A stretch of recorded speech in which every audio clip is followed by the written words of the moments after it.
We Have Issues is a weekly podcast full of reviews of comics and oversharing. We use grown-up language to make very childish jokes. You can find the show at wehaveissues.net, as well as anywhere else where average to not too bad podcasts can be found.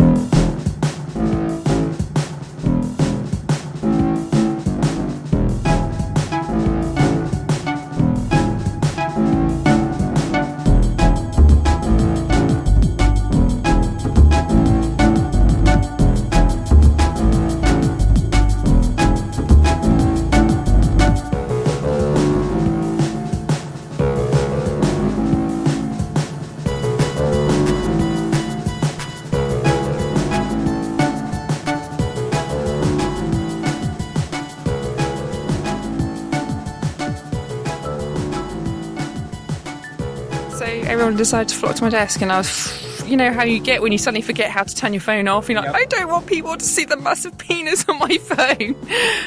That's something everyone struggles with. You should have a little sensor that comes up that covers like a little other black people's bar. eyes. Yeah, I think that's a good idea. I think maybe what should happen is we should get microchipped. I think this is the utopian vision we should be heading for. We should get microchipped, and the microchip should have a parental setting on it or something. And so if we don't want to see anything that offends us or hear anything that offends us, it'll just bleep it out or cover it up. Self-censoring. Yeah, but the point where everyone goes on the internet, it will be a pretty quiet world. Yeah, and well, I mean, because I think a lot of people would, with that, it's at that point we'd find out genuinely how many people would prefer to have the training wheels off their world experience. At least then we'd know once and for all. Yeah, and also people could they could set filters. So if they're like, I had a car crash once, so I don't like seeing car crashes, or that was literally the least offensive or like trigger warning thing I could think of. Today I don't like Doctor Who. Today I like Doctor Who, so you could change your mind. You could change it. Well, yeah, I mean, you could always change it. But I think it would be helpful as well to have some sort of, so that way people could filter their world experience and everybody could be happy and more chilled out, because they wouldn't be seeing stuff that reminded them of the worst parts of their life.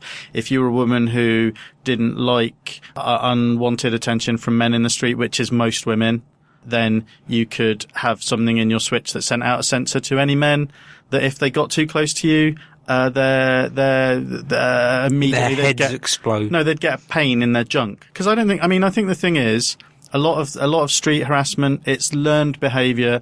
They've seen their friends do it, or they've seen Dapper Laughs, who R.I.P. do it, or someone like that, and so they see it, and okay, they don't get a positive response from the woman, but they feel like they get a positive response from the world around them, and so it's unfair. Like the first time someone does something like that, they still have potential to be a human being, like a decent human being. So if the first time they did that to someone who didn't want to get that attention, which is most women, they got a pain in their junk, they'd immediately associate doing that with a pain in their junk, and they wouldn't do it anymore. Back to basics. Just as a slight related but not, has anyone seen the Dapper Laughs on Newsnight interview? No, I did read the transcript of it where he basically says it's the audience's fault.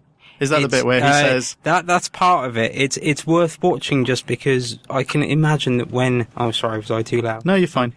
I can imagine that when they said to the Newsnight team, right, someone's got to interview Dapper Laughs, everyone was probably going, oh me, but then they all turned around and went, you know what? Let's let a woman do this one.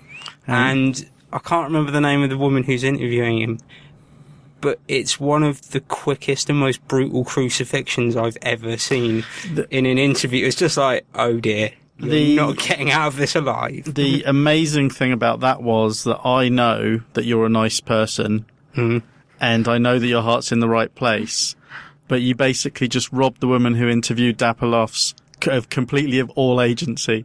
Maybe she chose to be the person. No, maybe I'm just saying this is how I imagine it. But it's very appropriate that she was the person interviewing him, and like I said, she is clearly streets ahead of him in terms of IQ and just general sense. And I think a stray cat is. I definitely think it's nice that two of the guys in charge there probably said, hey, you know what'll be good? If we get a chick to do this. No, I didn't mean it as that. I meant that oh god, look, this is me now doing Back my to best basics impression again. of Dapper Laughs on Newsnight. No, don't. Yeah, you're the Dapper Laughs. John is the loveliest person in the world, and if he had even a remotely misogynistic bone in his body, his partner would have beaten it out of him by now.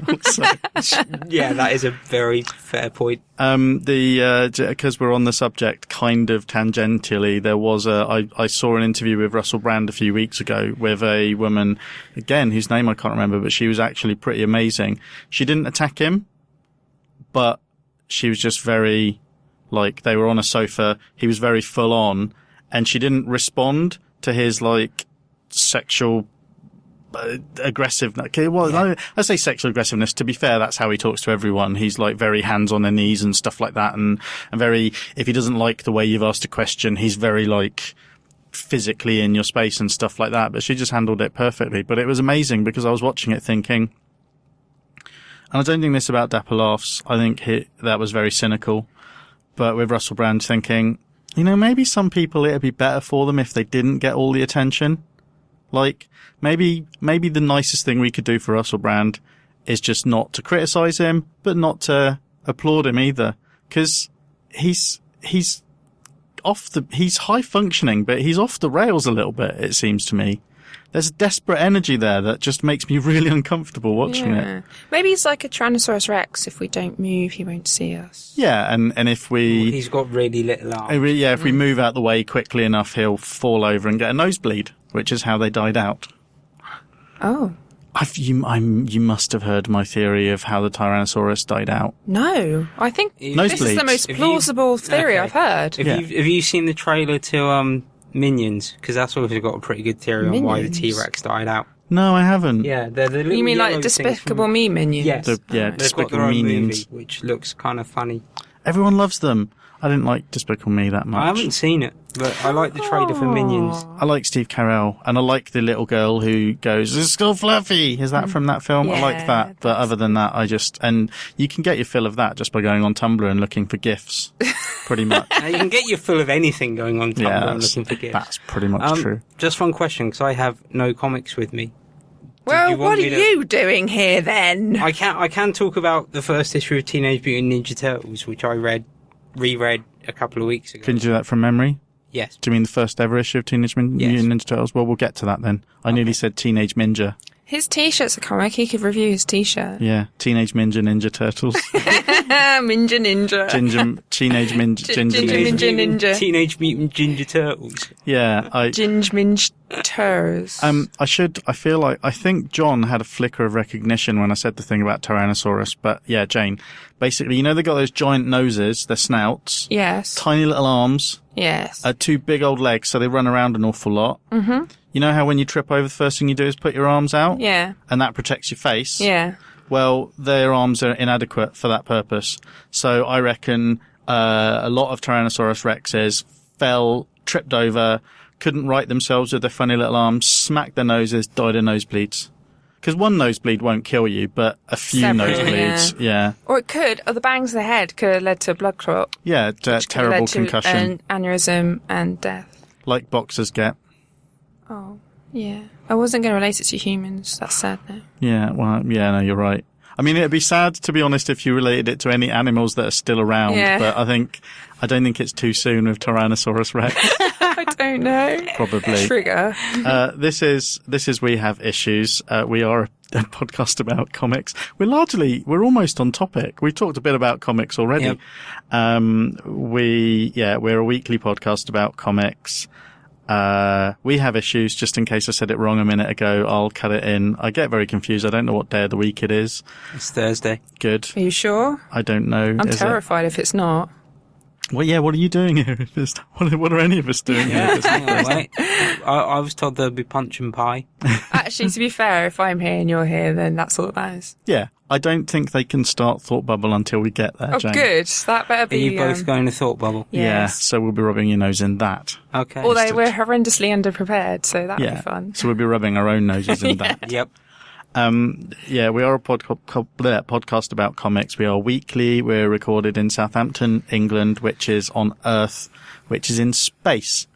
Other things in space, comets Yep. that apparently we can now land on. That's cute. I didn't even know that was going to happen 2 days ago. That was a That's just the fantastic- most awesome theme park ride. Riding the comet. That'd And be awesome. Could be a euphemism as well. It's also my favourite sex position. Is it? No, I haven't worked out Ice what spray it'd be behind yet. you, yeah. You spray behind me. No, ice, baby, ice spray, not eye spray, ice, frozen water. The thing Okay. that comments are made of, not anything. No, You were dazzling us with astronomy, and we just completely heard it wrong. I assume it wasn't just me. no. I think John's broken. John's broken. I'll recover in a moment. We're generally positive about stuff like that. One of my colleagues did say, "Well, what else could we have spent that 1.4 billion on?" And I was like, "Well, over 14 years across several countries, and it's euros, so not pounds. Probably not a lot. Probably the photocopier budget for 1 week for all of those countries' universities. Yeah, Probably you couldn't afford half the middle managers we've got. 1.4 billion Sweet. translates to the amount that Kazakhstan spent on their military in 2011. I looked it up. so actually landing on a comet was much better use of money. Yeah, it wouldn't have even scratched the surface for us, for our military. It could be about roughly the size of the bribe that Qatar gave FIFA. I don't understand. That's a football. You just said something we don't understand, John. That was football and foreign It's all right, politics. I don't really understand This is a football either. football-free zone. Whoop, Okay. whoop, whoop. So, yes, we talked about comics. We pretty much review. I feel like I should mention this for anyone who hasn't listened before, because I say it whenever I talk about it online, but I don't think we necessarily say it in the beginning of the show. We are kind of a review podcast, but we only really talk about comics that we liked. So we don't do snarky stuff except to each other. We're very nasty about life, but comics we tend to be quite nice about.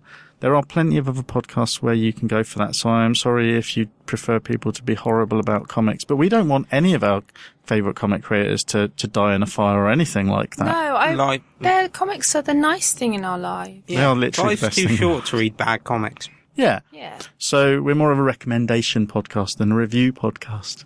I've been doing a lot of this because I've been getting in touch with lots of comic publishers trying to get review copies. And so I've been explaining our ethos over and over again, which is why it's in my head. It's nice. I like it. It's corporate, but not corporate. Yeah. It's good. But don't worry, we're still cockends about everything else. Yeah. I'm Nick. You can talk to me on Twitter at NickSite. Jane is Cover Jane. at NickSite. No, at Twitter. NickSite isn't NickSite. Twitter. It's all very confusing. You are Twitter. I'm sure you'd like it if you were. I've set up my own social network. I've got more people on it than that other one that just recently started up. I can't even remember what it's can't remember called. what that one's called either, remember yeah. 2 or 3 weeks ago when everyone was talking about it. Now I Yeah. can't remember I what don't it's know called. what you're talking about. No, I missed it. I was obviously asleep for that then. Yeah, it was 5 minutes. It's gone now. I don't know. And John Momb, He's retro. he's a no-hater. There's no H in his name. No It's H in John my Momb. name.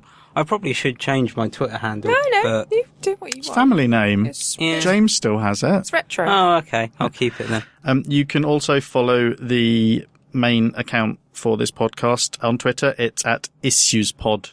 ISSUES pod. Do you know the more time you spend, trying to promote a podcast called We Have Issues, the more other comic related things that have almost exactly the same name you start to find. It's amazing. Oh dear. It's fine. We're the best one. Coincidence. Yeah. Yeah. You can also email us at issuespod, ISSUES pod @gmail.com. If you want to just get in touch. We do take submissions. You'll be hearing contributions. Sorry, you'll be hearing one of those from our friend Kihar later on. So you can get in touch with us about getting involved with the podcast. That's something that's fun to do for people if they like the sound of their own voices or if they just like talking about comics. And you can listen to all of the past episodes of this show at wehaveissues.net. There are full show notes for everything we talk about. There are full show notes about everything we talk about, and if links are relevant, we will link to things. I probably won't link to the comet thing. You can probably find that on your own. Google's already Just telling you about it. Yeah. Google's got it on their front page. So if you listen to this podcast before I put it on the internet, Google will still have it on their front page. It's very exciting. If you're listening to it when it's actually on the internet, they might have given up and you'll have to look for... Everyone's still talking about it. It's fine. Including my boss, who thinks it was all a big waste of money. Is there anything else we normally cover in the admin? I think that's it, isn't it? That's it. Yeah. How are you? You both feeling well? Yes. Yeah. I'm a bit concerned. I was handling an anti-sporocidal wipe today, and then I realised I was supposed to wear gloves. So my fingers feel a bit weird, but I'm okay other than that. Is it... Wait, hang on. How dangerous are you? I don't know. I'm quite acidic. There was acid in it, so maybe my fingers are just really acidic now. They're okay. They look okay. They feel quite clean and bacteria-free. John has a patch of bare skin on his arm. Touch him for me. He looks just one question. Do you feel like you're getting superpowers? No. Oh, damn it. I drink so much radioactive material as well. Really? Maybe that's what's causing this problem. Yeah, the coffee in that place is hideous. Yeah. Did you hear about that bulletproof coffee? They mix like coffee grounds with butter and stuff like that, and it makes it slow release and has like magical properties. What? I might be wrong. I might be wrong about the magical properties, but apparently literally bulletproof is that's just the sort of brand thing they call it. But it's like they mix it with butter and with something else, and it makes it creamier and kind of takes the bitterness away, and it slow releases it all, so you get a really mellow. Heart-attacky. It does sound a bit heart-attacky. It does basically sound like a Butterfinger. But I might be having too much caffeine anyway. That's a... How many cups of coffee or tea have you had today? I can't count anymore. You ran out of fingers. Well, I can't, my fingers are vibrating on a speed that I can't tell what's going on. I've had 6 cups of coffee today. Fucking hell. All with caffeine in? Yes. That's intense. You're so young and I've had I want to say rigid, and that isn't the word I'm looking for. Jane, you're so young and rigid. I'm dead. Robust. I think the robust is the word. I just can't do it anymore. My caffeine addiction's too out of control now, and so now I only do it to maintain a level of lethargy. I think that's what I've come to as well. I won't switch to energy drinks, so no. No, that's why I sort of started cutting down on all the caffeine I drink. Because now, when I have that first cup of the day, it's like, ooh, mama. They do an energy drink here that's really cheap called Boost, and it's too cheap, so I end up drinking it a lot. It's not good. So it's like under the 50p mark, which makes it's like 49p, which makes it feel like really good value. Yeah, it does. That's alright. There's the little sort of unhappy shopper energy drink that's like 35p. That is terrifying. I've never drunk it. I've just seen empty cans of it littered around the city. The corners they must be cutting on that stuff. I know. Should we talk about comics? Yes. Yeah. We should talk about Thoughtbubble in a bit, though, Jane. Yes, we It's very exciting. should. Yeah. Do you want to talk about yours first? Yes, I'll go first. I have one comic to talk about this week, which actually technically came out last week. That's all right. We weren't here last week. Yeah, that's true. But it's still good enough to talk about. It is called The Humans. It is by Keenan, Marshall, Keller, and Tom Neely. This is a really good book. This is a book about a biker gang who are monkeys. And we open with the narration of talking about the gang. They're called the Humans, and what they kind of stand for and what they're made up of. They're a bunch of misfits, and they're rogues, but they're not really bad people. They're just very territorial and protective. And we see them with a casket, and they're going to bury one of their members of their gang. So they're going for a funeral. So we see the funeral and the characters as a poem's being told. It's very nicely done. You go through and see all the characters' faces as a very nice poem's being nice. A nice eulogy. tribute, It's nice eulogizing poem to the recently deceased, and the gang leaders giving some real heartfelt sort of not promotion. Motivation. So he's promoting that. He's saying he's trying to G them up. I haven't read it. I'm just trying to work out what you're... Yeah, no, not promotion. It's not motivation. Reassurance? I don't know. Getting them to do calisthenics. A bit of aerobics. No. Okay. Oh, yeah, they were aquasizing their asses off. No. Just to prepare them for the working day. He was like, and 1 and 2 and 3 and 4 and work a girl. No, he was just sort of giving a few... It was just, he is just giving a pep talk almost, but not quite as obvious as that. Just reuniting their solidarity of a gang and how individually they may not be many people, but together they are something. And then a rival gang turns up and, things go a bit messy from there. Really great setups. Obviously going to be some territorial stuff there. It's really brilliantly done. The fact that it's monkeys and that's funny, but it's not funny because they're not funny. They're quite serious, but they are funny, and it's all but it's Sons of Anarchy. It's really good. The narrative's really good. Really the story, really good opening. The art's really, really fantastic, and the colour work in it is really amazing as well. It's really nice 70s hippie vibe to it. Really. It looks kind of underground comics of the 70s. I did flick through it at the shop. Gorgeous. One, really, really good. I highly recommend it. Asterix. Mm-hmm. I read this at work, which is very unusual. I have gotten, because of my time limitations, prioritization deadlocks, and procrastination deadlocks, I tend to find... I don't know what any of those words mean. Prioritize deadlock and procrastination deadlock. You just said the same things again. I still don't. Because I was worried I said them wrong. So when you have so many things at once, you're like, oh my God, I don't know what I'm supposed to do. Yeah. And then you get procrastination deadlock, you don't know what to do next, that kind of thing. I see. No, that makes sense. Because of those things, I tend to read comics on my lunch break because I can read them on my phone, which is much easier than carrying comics around for some reason at work, because my comics will just get bent and then James will just cry. Yeah. So I was reading this on my lunch break, as I have done a few times now, and got to a scene where there is a member of the group who's getting fellatio. Fellated from a lady with very big boobs. And that's fine, you know, it's not too bad. But then there's a moment where he's trying to alert the gang about something, and he's popping his load at the same time on this woman's face. Say the word you said before. He splooged all over her face. And for some reason, I don't know why, but about 3 people decided that was the time to come to my desk to talk to me about something. And that was the time where I was like, oh my God, how do I turn my phone off? Asterix. There are 2 ways to turn my phone. It's an iPhone. It's very, very easy to turn off. Or you panicked. I could turn it over. I was going to say that would be... Didn't occur to you. Didn't occur to me. It was like, penis splooging, people, what do I do? So what you're saying is there was a member of the gang with his member out. Yeah, with another member. At the point when he decided to come, so did all of your colleagues. Yeah. Right, okay, good. That's just pretty checking. much it. That's how it went. So there was a bit of a flustered... I think I actually just put my phone in my drawer or something in the air. Just threw it out the window. Which is even worse. And he must have seen something. I thought, what the hell is that? But so why is Jane being so weird about her phone? Oh, I'm always weird. So I just thought, Jane's just being Jane again. And, so, maybe don't make sure there's no one around that may be potentially offended or find it a bit odd, or you might find it embarrassing. Yeah. That's the caveat with that. But it's really, really good, and I really recommend you check it out. I have questions. They're not related to the penis.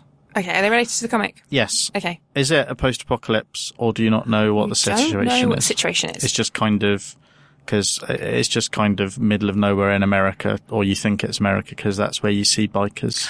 It could be anywhere. That's an interesting point you bring up, Nick, there, because yes, it does feel middle America because there is nothing really around for miles. They are driving hogs. Is that what you call them? Yeah. And, they don't get that over here. And it is all very American, but the dialogue was a bit English. Oh. There were a few things that I kept saying in my head in a Cockney accent. It might be that the writer's English and hasn't written it in an American accent, but it's difficult to tell, isn't it? There's no way. I don't know if the writer's English. Well, yeah, I could find out, but I'm going to let it be a mystery. My other question is, are all of the people monkeys? Yes. Okay. That's cool. So it's not like they're monkeys in a world of humans. Nope. They're actually monkeys. Every character you see in this first issue is a monkey. Excellent. That sounds ridiculous. It was brilliant. I loved it. It was in a clear comic bag at Forbidden Planet, so I was forewarned. I had to have a look, so I did flick through it to see what the issue was. The issue of the monkey giving 4th issue of his seed.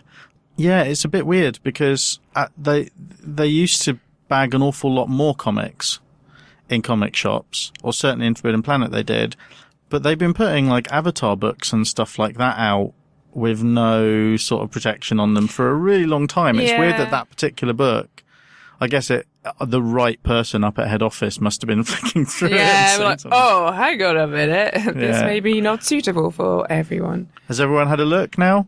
Oh, yeah. Is everyone... I've seen it. Do you want another look? No, I've committed it to memory. It is a bit like, people, Yeah, that kind of thing. That's how I reacted to it. I was talking, when we were talking about this earlier on, about how I tend to read my comics at Starbucks, and the particular branch of Starbucks is at ground level, so people are walking past the outside and it's all windows all around it. And my favourite place to sit is with my back to the corner of the windows where I can see both doors in front of me and the counter, but I've got my back to the corner. But what that means is that I always forget until I'm reading a comic that has nudity or something like that in, and then suddenly I'm super conscious of the fact that there are people just walking past on the street behind me and they can see everything I'm reading. Are you sure that you don't just enjoy them watching you? I can neither confirm nor deny that. No comment, that's what I should say. He No can't see comment. them, so he can't determine whether or not he thinks they'd enjoy watching him. I just like to think that I know what John's getting at is that am I, what is it, not a voyeur, an exhibitionist, a comic exhibitionist? Maybe there's a sort of exhibitionist streak in there. I don't know, because I like Starbucks, that particular branch of Starbucks I'm so comfortable in that it's kind of just like sitting in my living room, and so I've always got I'm always aroused the whole time I'm in there. What, so the living room or the Starbucks? Both. So I've no way of knowing if I'm particularly aroused when I'm reading comics or if it's just that I'm drinking a skinny latte. It's the time of year when I could get a toffee nut latte. And you should.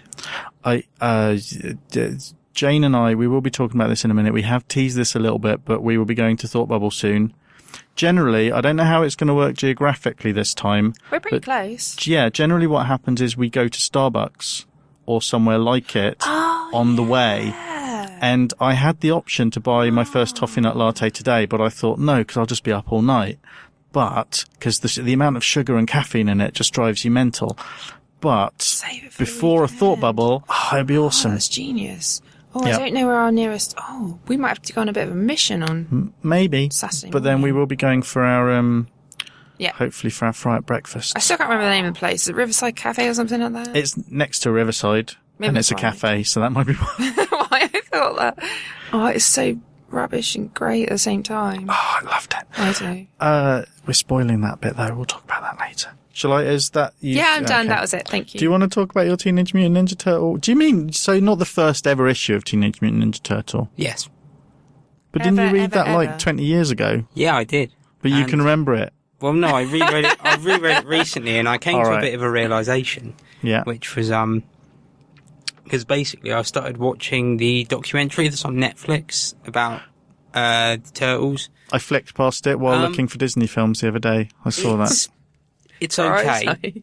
The documentary. It's not as exciting as I thought it could be. And there goes the air conditioning. T-Rex. It's the T-Rex getting you for the nosebleed thing.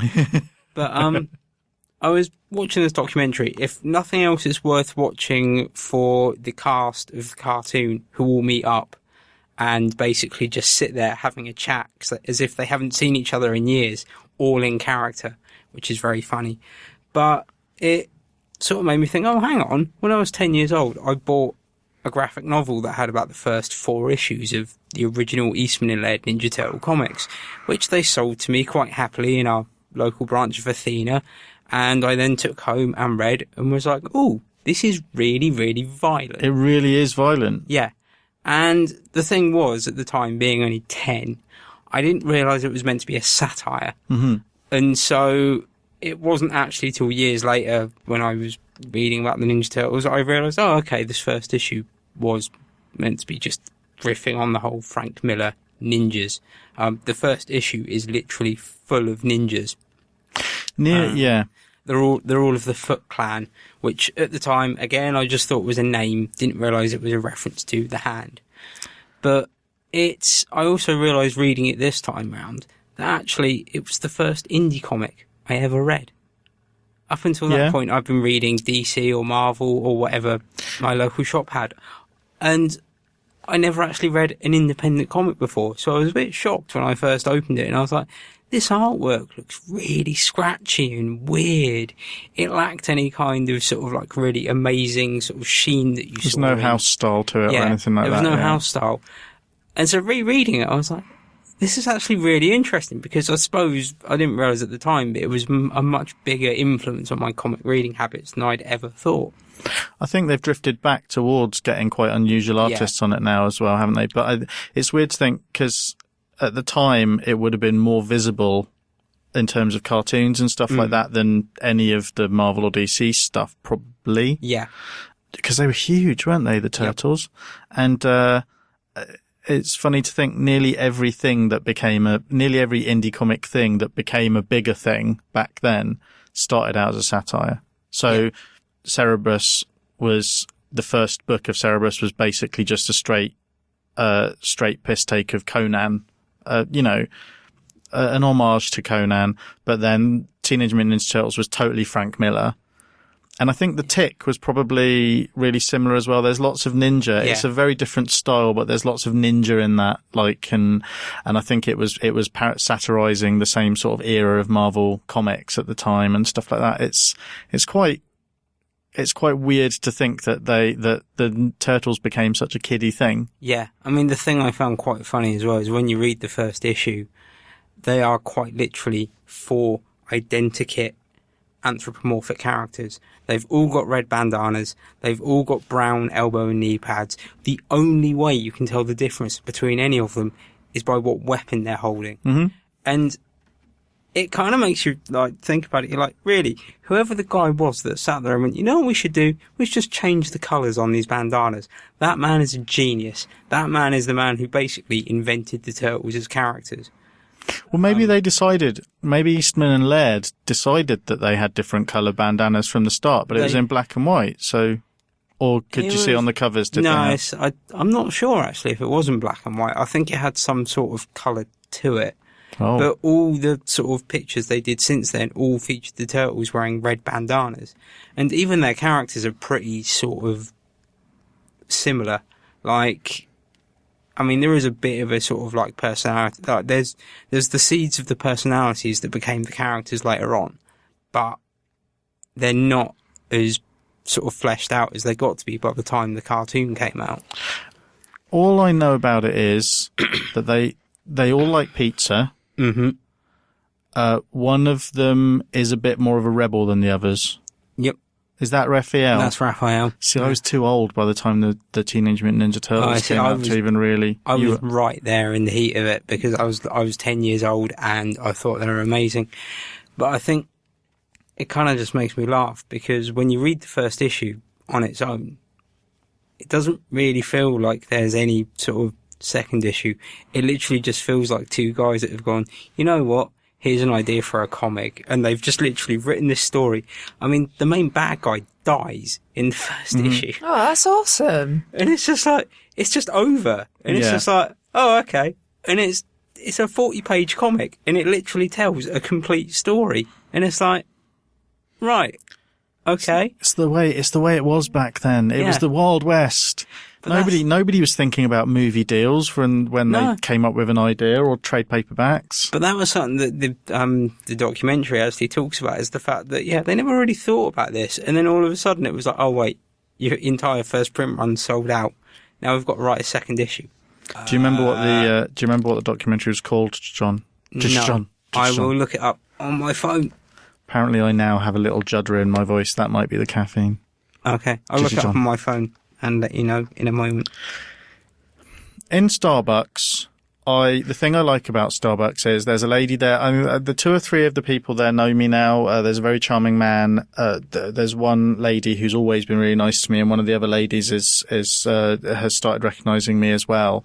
And when I went in there today, there was this very attractive, new, quite young, blonde lady taking the orders, and there were these two incredibly attractive young guys on my side of the counter. One was white, one was black, and the black guy was, I don't know what he'd said to her, and it just, I really got insanely curious about it, but I never did find out. Whatever it was he'd done or said to her immediately before I was there had totally snapped something in this girl's brain. I don't know if it was that he was incredibly attractive and turned out to be very charming and he'd said something rude or exciting, or if they just had a discussion about what his name was and she'd got confused or something like that. But she was trying to serve me and she just couldn't get over whatever had gone on with this guy in front of me. And I was so curious. As in angry or? No, she just looked stunned. If it was a flirtation thing or an attraction thing, it was one of those really intense and sudden infatuations. You know what I mean? When someone's like, I can't believe and that seemed odd considering the context. But they clearly had some sort of exchange that just baffled the hell out of her. He went on to charm the heck out of the woman who normally is really like attentive to me. So I went from thinking, wow, I want to know more about that guy, to thinking, well, no, wait a minute, they laugh at what I say when I'm in here. They're not even noticing me right now. This isn't fair. Did she go, what's your name? And did you go, you know my name. So basically, was it a sort of, she'd been baffled and stunned by this person, and then you were baffled and stunned by proxy? Yeah, and right up until he started right up until he started charming the barista, who's always really nice to me, and I was like, this is my branch. This is where everyone knows my name. Did you give him a little word in his ear? No, he was Ted Danson serving. He was too cool. I realised that if I looked at him for too long, I'd would snap in you. Disappear into that well of your charisma. Own belly button. And my own belly button. Yeah. Yes, thank you, and John. by the way, that documentary was called Turtle Power, a definitive history of the Teenage Mutant Ninja Turtles. That would make sense. Is that one of those documentaries that people did for YouTube and now Netflix are just... there seem to be lots of documentaries turning up on Netflix. It is a reasonably well-made documentary. Unlike the one about 3D printers. Don't read that one. Watch that one even. Oh, okay. I did see it on there and I was considering it, but I probably won't. Don't. I don't think I'm ever going to watch a documentary about 3D printers. Okay, well, that's But good. now I'm definitely not. Yeah, definitely don't because if that one was going to appeal to me. I got some comics. First things first, Thor number 2. That's a very pretty cover. I really like that a lot. It is. I believe Can the I cover... have a look, please? Yes, I believe the cover is by Russell Dauterman and Matthew Wilson. It definitely is, actually, because I just read it. Well done. This is the second issue of the relaunched Thor. It's almost justifiable that they've relaunched it because they have obviously decided this is the one that that's been talked about a lot in the mainstream media, because there is now a female Thor. Or rather, the first issue sees a female character in shadow picking up the Mjolnir, which Thor dropped during... I can't remember the thing where the Watcher got killed. Original Sin. Thor heard something that made him drop the hammer. Obviously, not obviously, you might not know this, listener, but the hammer, Thor's hammer can only be picked up by someone who is worthy. And up until now, there haven't been many people who've been able to do that. And so the whole deal is, who is this mysterious woman? She manages to pick up the hammer. She gets the power of Thor. She gets a new outfit. She looks amazing. She's and in this issue, at the same time, what's happening is Malekith, I think it's Malekith, who is a dark elf, is working with these frost giants who are coming up out of the water, and they're like terrorizing this water base, this underwater base thing. So she picks up the hammer. This issue is about her getting to use the hammer and working out how to fly. And there's some interesting little, Jason Aaron who writes it. It's written by Jason Aaron with, as I said before, art by Russell Dauterman, who did the cover. Jason Aaron does a really good job using using thought bubbles of... You've just got to keep bringing it up, haven't you? Yeah, sorry, What? Trigger. Sorry, thought bubbles of what she's thinking while she's interacting with her new set of powers is obviously all very new to her. In the previous issue, we literally didn't know anything about her. In this issue, what we're seeing is that her speech patterns are fairly typical of an Asgardian superhero like Thor, but her thought patterns are there are clues in the thought patterns in what she's thinking to the fact that she's probably not Asgardian.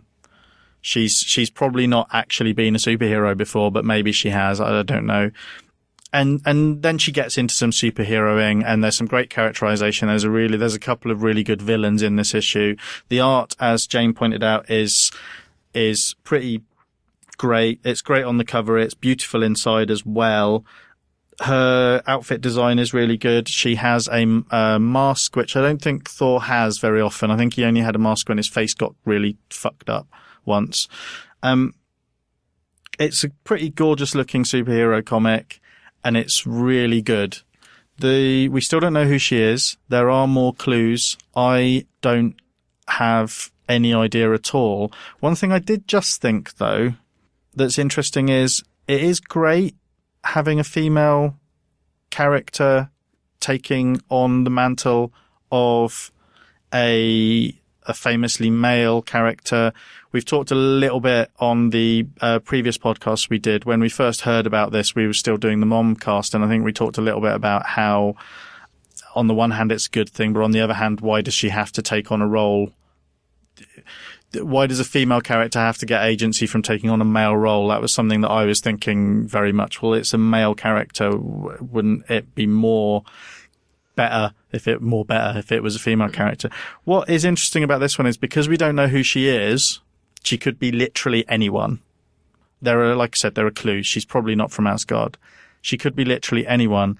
And that kind of feels a bit weird. I mean, I think we're going to find out who she is pretty quickly, but it's this major female character, and she could literally be any female character. That's nice, though. The characterization's, yeah, I suppose. And the characterization is still really good. It's good seeing her find her way through this. But we literally don't know anything about this woman except that she's a woman that picked up the hammer at this point. Does her dialogue feel familiar? Her thought dialogue? No, she's interesting. She's kind of quirky. I wonder if there is one person I would really like it to be. I sincerely doubt it is, but it can't be Captain Marvel because she's got her own book. I was just thinking, could it be Captain Marvel? But it can't be Captain Marvel. She's got her own book. That'd be too confusing. I reckon it's Aunt May. Anyway, the next book. The next book I've got. Say Scarlet Witch. Yeah, that's true. Could have been the Scarlet Witch. The next book I got was, I'm pretty sure I've been seeing adverts for this in the back of other Image books for a while. It's a book called Drifter. It's from Image. It's $3.50, but it's a pretty thick first issue. It's written by Ivan Brandon with amazing cover and art by Nick Klein, who I think they worked together on the Vikings book a few years ago, which was like heavily painted, like very painterly book. And the design on this is great. I think it's designed by Tom Muller. The whole book just looks amazing. But interestingly, the image they've been sharing, which is the cover image, I think the image that I've seen before, doesn't really tell you anything about it. So I picked it up based on the cover image because it's gorgeous, but it doesn't tell you anything, doesn't tell you whether it's a sci-fi book or anything. It is. It's a cowboy, no, it's a spacey western, basically. Ooh. Okay. The first issue starts with the character who's going to be our main character through it, crash landing on this planet. You don't know where he's from. You get a sense from his voiceover that he's a guy who doesn't think very much of himself. Very soon after landing on the planet, he does something out of reflex that was probably not great. His self-preservation, his sense of self-preservation takes over, and you get the impression that this is a guy who doesn't really care who he hurts. Like, you very quickly learn that his instincts are to solve problems by hurting people. And then he falls unconscious and he wakes up in this very familiar sort of space cowboy setting. like as isn't unfamiliar in something like Firefly. You get the feeling we're on the outskirts. This is a frontier planet. Doesn't have an awful lot of contact with the outside universe or anything like that. The people there have been pretty much stranded there, and it's a pretty rough and ready little town. He meets someone who is honest to goodness, a marshal, really great. I don't remember her name, but she's a really cool female, not lawbringer, lawkeeper. But you kind of get the feeling that she's got that job by proxy as well. She's also the nearest thing they've got to a medic. I think she's just literally no one else wanted the job and she felt like someone had to. That's the impression you get anyway. Or a relative died and it was sort of carried on to her. Yeah, something like that. Yeah. And the more of a sense you get of the main character is the more you think that maybe he's not a very nice person. He's clearly on some sort of arc where he feels he's pretty much irredeemable. And there's also some mystery to why he's on this planet. It doesn't seem like an accident that it might be an accident that he's on this planet, but now that he's on it, he's got an internal mission. You just don't know what it is. The writing is great, though. The characterization is really, really good. Brandon does a really good job of giving you enough of each character through dialogue that you're interested without really giving all that much away. The interactions between characters is very hard-bitten. You know, these are, I guess is the word, laconic. They're not characters who talk an awful lot. Okay. There's not an awful lot of explanation and stuff, but it all kind of works. It has that old-fashioned Western feel to it. And the art is absolutely gorgeous. Nick Klein uses a very painterly, very heavily rendered style a lot of the way through, but sometimes there's a lot more line work than other times. Sometimes he goes to full on. Well, I don't know. Actually, looking at it now, I don't know if it is full on painted, but the use of color in this is amazing. I just want to check actually that he did the color.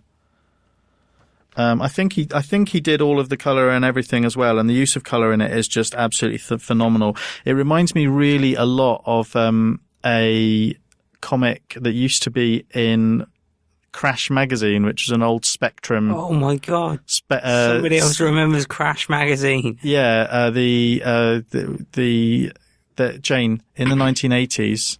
There was a computer called a Spectrum, and it was the nearest thing we had to a home computer. I know what a Spectrum is. I don't know about the magazine. Though. All right. The magazine was called Crash, and the covers were always by this guy called Ollie Frey, and he did a comic in it as well I think it was called Terminal Hero. I managed to get a collection of it recently, but I haven't had a chance to look at it. And that was this really amazing airbrushed comic about this spacey character. There are times when this book looks like that. In terms of the sort of airbrushed feel of it, the really vibrant use of color and stuff. It's absolutely gorgeous. It's interesting though, John wants to look at it. It's interesting though, it's not very similar at all to another book that I think is from Image called Copperhead, which is also really good. But that's another story effectively about space cowboys. In that story, a female sheriff and her son turn up at a similar sort of, all right, like in the middle of nowhere, Western town on this fringe planet. Completely different books, but both about space cowboys and both amazing, both really, really good. Yeah, really, really good. I really like Drifter. I'm kind of really excited about the next issue. Oh, cool. So, sorry, I'm just flicking through it. One of the things I do really like it actually is the way that the inking's been done. I get what you mean about it looks hand-painted, but the way that it's inked gives everything very definitive outlines, and it kind of, you'd think the two would kind of not work together, but they really do work. The colouring is incredible. Whoever, and the artwork I think Nick Klein did all of the art. But it's just really, really good. I like the cover as well, just for the use of the sort of blue background with the red and the oranges. It works really nicely. It's a pretty gorgeous book. Oh, sorry. I'll cut out all of the gasping noises. Look, we're old. It's tough. A book that came out last week as well that I do want to talk about because it was amazing. My copy of it is at home. I've got it on my tablet. So if I'm struggling a bit to go backwards and forwards, that's because I'm on the tablet. It's a book called Tooth and Claw. I can't remember how much it was. See, Did you read that? No, I didn't. I pondered about that one for quite a while.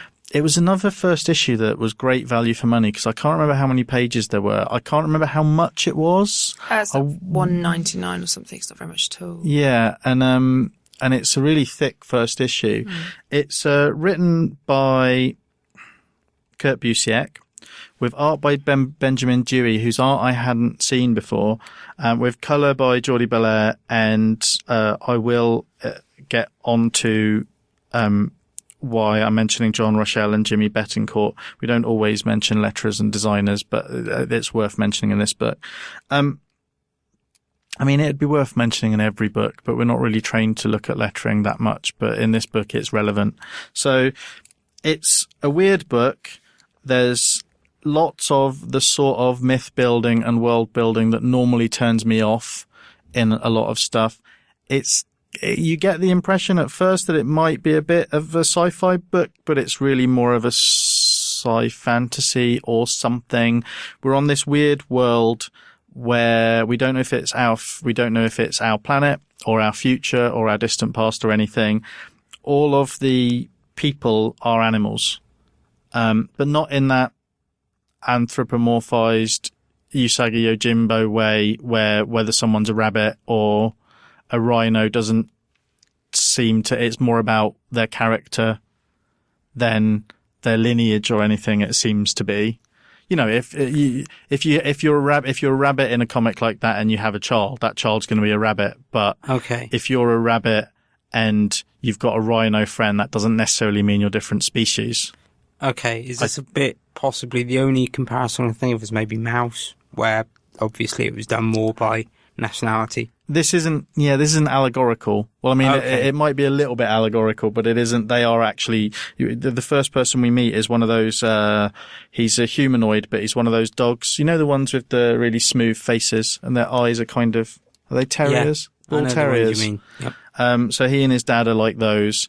They are merchants, but on the surface of the planet, that these cities float above, there are like these, I guess they're bison people. They're all like they all stand upright and stuff, but they've got these heads and shapes. Okay. So the bison on the planet are basically like well, they're not a slave class, but they're a working class that the merchants, keep under heel, basically. So you think at first it's going to be about this. It's going to be about this dog boy, this dog character learning about his dad's trade and stuff like that. But then this deeper story emerges where all of these other species come from all the different cities. Representatives from all of these different cities turn up. The kid's very excited to watch this. They have discovered that it seems that what looked like technology to us is magic, and the magic is running out. It might be thousands of years before it runs out. I don't know how intentional or the climate change metaphor is here, but it's clear that some people think this is a bigger problem than other people do. They all understand it's happening, but no one's actually coming up with a solution. There's one guy comes up with a solution. There was apparently in the very distant past a hero who we see pictures of him, but his face, he's definitely him, but his face is hidden. So we don't know, in a really obvious way. So we don't know which race he is. We haven't seen any humans yet, though. There are no humans in this. Okay. And they think that the key to getting magic to come back is to do something with this guy. They can do time travel-y stuff, but they can't go back far enough to actually do anything. This guy comes up with a scheme. This all happens in the first 10 or 15 pages. This scheme happens. And the rest of it is how that scheme plays out, how this magic trick that they're doing, this magic ritual that they're doing plays out with unexpected consequences. This is a weird book because the use of animals you'd think would make it maybe lighter or less serious, and the fact that they're on floating cities might be less serious. But when things get real in this, they get really, really real. If I'm honest, that's what put me off, the fact that it was animals. I read the synopsis of it and I looked, and it looks really good, but I just thought, I'm not sure that's something I'm really going to get on board with. But I did think about it for a long time. So I'm pleased that you've said that it isn't as you would first appear it to be, and that actually there is real meat in it. Really, and I was worried because at first, a couple of pages in, you get this page out of a storybook. It looks like, and that's the sort of thing that in fantasy kind of tends to turn me off a little bit because of the world building element to it. It tires me out, but it shifts away. I don't know what that's going to become, but it shifts away from that very, very quickly. The writing is great. The characters, Kurt Busiek is kind of good at this sort of thing. Well, every sort of thing. He's a great writer. Writing comics. Yeah. He does a really good job of handling lots of, because the young dog person we meet at the beginning doesn't have anything to do with the magic thing. They're just an observer to it. But what he does is, and I think we've seen this with Astro City and other things he's done, he balances the different levels of this story, the people who are part of the big magic thing that's happening, the people who are bystanders who are going to get involved and stuff like that. He handles all of these threads quite well, and all of them feel like really interesting characters as well. They've all got different voices, so you're very interested. There's an owl guy who is just a dick, basically. And the scale and the stakes are really high, and the art by Ben Dewey. Not only is he really great at nailing the characterization of these weird animal people and making the bison look suitably big and implacable and handling all of the magic stuff. The other weird thing is, and I wouldn't normally if this was in a novel, the sort of fantasy novels I do not read, then the magic, the way Busiek makes the magic work in this would just exhaust me because everything would be explained, I think. Oh, right. Every element of it would be explained. But the way he makes it sound, it does sound more like technology, the way, the way this maestro magician or wizard is trying to get all of the different parts to work. It almost makes a certain amount of tangible sense. It's really cool. Benjamin Dewey's art is just amazing. I've never seen his art before. It's gorgeous.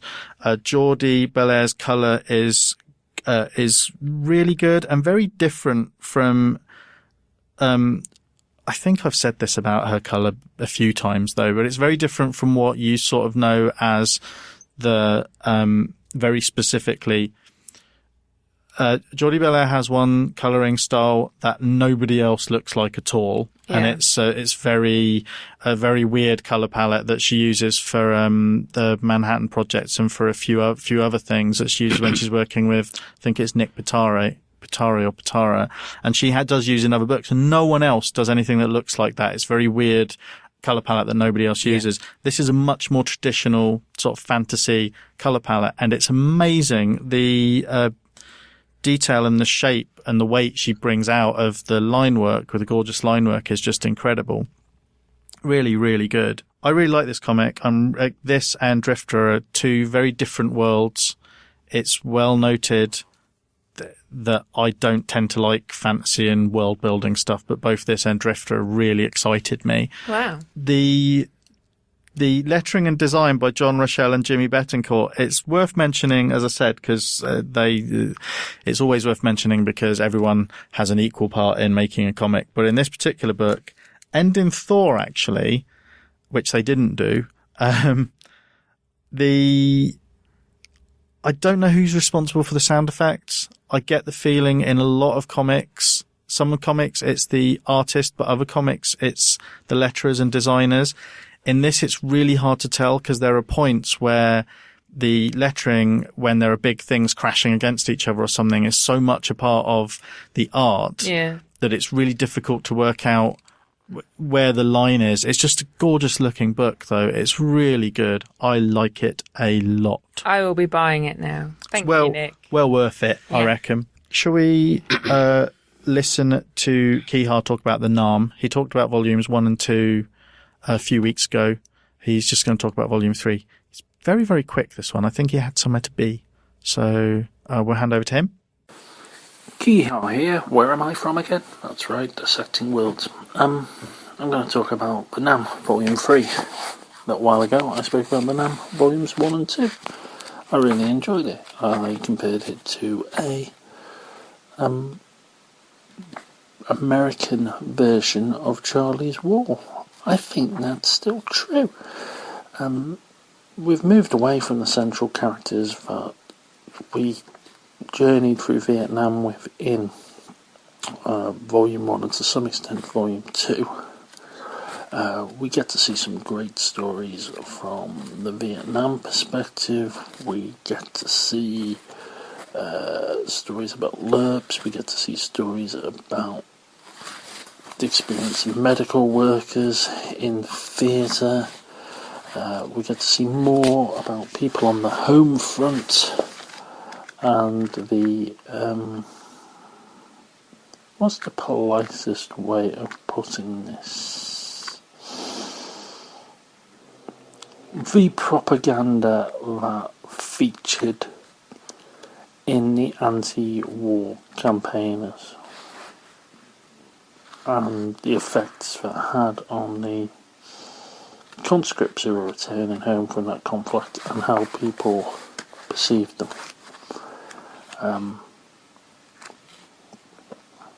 But yeah, it's a marvellous strip. The draftsmanship's great, the characters are strong.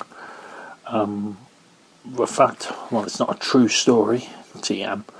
The fact that the storytelling is based in some veracity works, and Frank Castle hasn't turned up yet, which is good, because I like to think of it as its own standalone thing rather than folded into the broader Marvel universe. So yeah, I would once again recommend getting this volume of Banam. That's Keehaw from Dissecting Worlds sounding out. So that was that. Thank you, Keehaw. Thank you. We should quickly talk about Thoughtbubble. Mm-hmm. We don't have to talk about it a lot. No. It's we've talked a lot about comics, which is good. That's what we're here for. But we all want to get home because we've got one sleep to Thoughtbubble. I know. It's like Christmas. It means a long day of journeying. It does. And a long day of journeying back. Yes, true. A little bit of a schlep across London. That's quite exciting. But then we get to see our friends in the evening. Mm-hmm. I need to talk to you, Jane, about what's going to happen with food. I don't know if you've already got plans. No, I'm hungry right now. I meant, never mind. We'll talk about that later. Yeah. Friday nights, what normally has happened in the past is a group of, I think it's mainly podcasters, isn't it? Yeah. Podcasters and people who that know each other through that, end up having a very lovely meal somewhere. And what tends to happen now is people being people, it gets very confusing trying to make a decision about where to go. But hopefully that'll be good. Yeah, hopefully. Kind of looking forward to that. Yeah. Is there anything in particular you're looking forward to at Thoughtbubble this year, though? I don't know. That's the worst part. It's the first year where I have a really vague idea of who's going. Mm-hmm. And it's going to be a surprise. I really, really, really want to see some panels this year. I don't ever go to panels, mainly because queues put me off. Oh, no, absolutely, yeah. But it's huge. Absolutely humongous. My new word for Thoughtbubble, humongous. It's a good word. So I hopefully, there's just, when something, it's not any discredit to anyone and they're doing a fantastic job, but when you see a little bit of disorganisation and like, I could do that better, why don't you do this? The queuing for the panels does make me feel a bit ragey sometimes. Queues are annoying anyway. Yeah, though, but that queue in particular makes me a little bit ragey, so I think, I don't really want to stand in that queue. So I'm hoping that's going to be a bit different this year, but even if not, I should definitely pick out a panel to go and see. There's so many creators there this year. It's just insane. I think Scott Snyder's going to be there. Yes. Raphael Albuquerque's going to be there as well.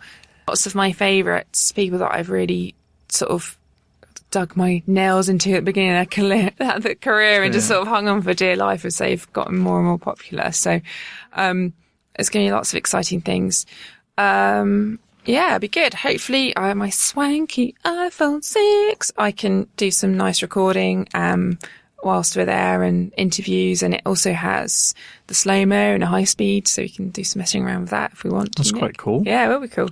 Your iPhone 6. Yeah. That sounds exciting. I love it. Do you know, Alan Moore's actually there on the Friday? Really? Yeah, but as part of On the Friday, as part of a film thing. It's the Thoughtbubble convention takes place as part of a bigger convention, which is also called Thought. It's the Sequential Arts Festival. Yeah, the Leeds Comic Art Festival, isn't it?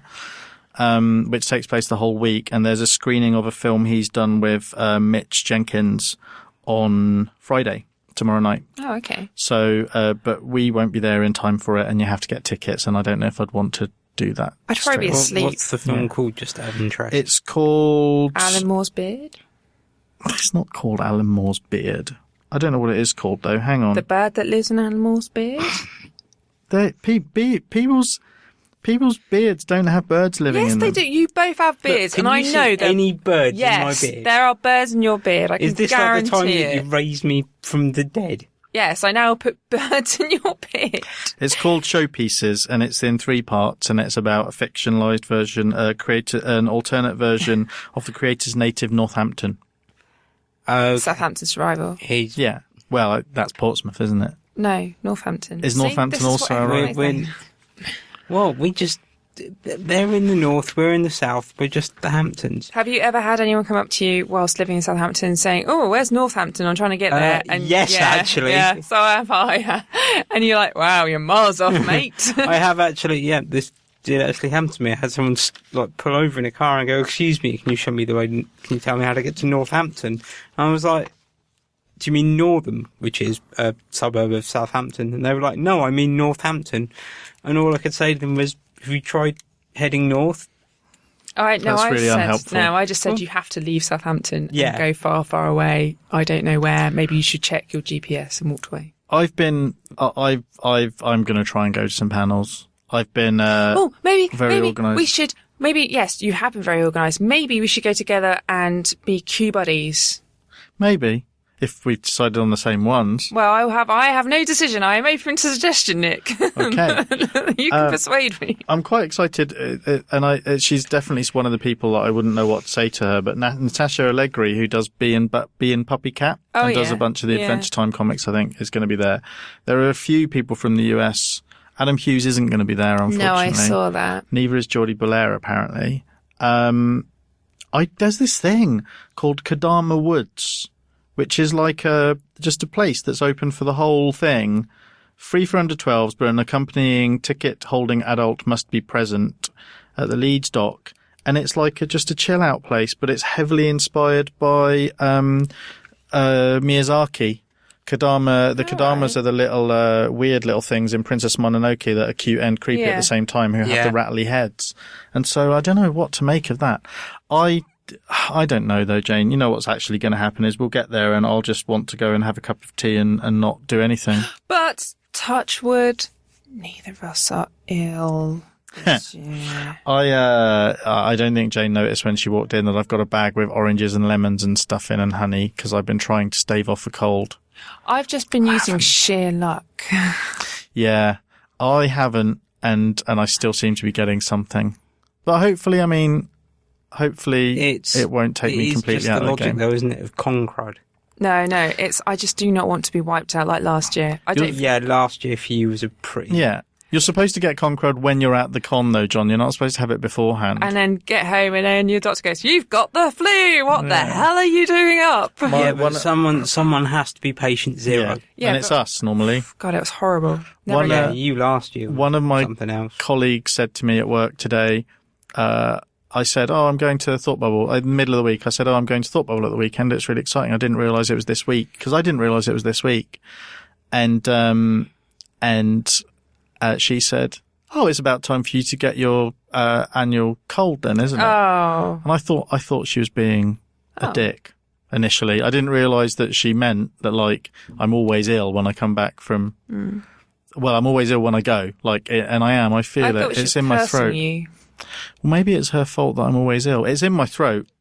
I can feel it. I don't want it though. I want it to go. Is So it I've been sore? preemptively taking Lemsips even though I don't have a cold. Is that a bad thing? No, Might it's a put good up thing. immunity. Echinacea. That's the best thing. Echinacea. Yeah. And vitamin C. There I are two always things. I take a lot of vitamin C, and Boots do an amazing cold and flu tablet that will pretty much. It's too late for full me of now, caffeine. isn't it? All of this stuff. I haven't got any of it. Anyway, if we see you at Thoughtbubble, listener, and you've listened to this, or psychically maybe you could be picking up on me saying this. If you're going to Thoughtbubble, if you're lucky enough to be going to Thoughtbubble, if you're not lucky enough to be going to Thoughtbubble, we're really, really sorry for you. Yeah, we are. Yeah, Sorry, Kihar, and James, and John. yeah. But I don't know if Jane did hers specifically for Thoughtbubble, but you can compliment us on our hair. We've both had haircuts. Technically, it is. It is. Yeah. It's the I was looking a bit like a member of the Beatles beforehand, from a while ago. Not now. That would be a bit weird. Which member? All of them. Anyway, my hair was getting a All at once. bit long, so I've had it cut short again. It's very And short she this says year we've again. got birds in our beards. And also, I might trim my beard a little bit. It's a little bit tidier, but I might trim it a bit more. But yeah, come and find us if you know what we look like. And get their cold. Oh, and I bought some trousers as well. So I'll probably be wearing new jeans. So compliment me on my trousers. Or his package. You way. probably should be aware at this point that actually just Nick wearing trousers is a good start. Doesn't normally happen. I'm not wearing trousers right now. I think we're done. We are. Yeah. I think we're done. I know what Jane's doing this week. Have you got any plans, John? I know that I've got a big pile of comics waiting for me at home, which is really good because I've just read a big pile of comics in the past couple of weeks. Just to clarify, though, you're not going to Thoughtbubble, though, are you? I'm not. I'm going to be sat at home reading all my comics. That's a shame. Thank you, Gihar. Your contribution was great. Thank you, John and Jane and me. We did a podcast. Thank you. With each other and for you, listener. But thank you, listener, most of all. You're our favourite. You are. Mm-hmm. Bye-bye. Bye. Bye-bye.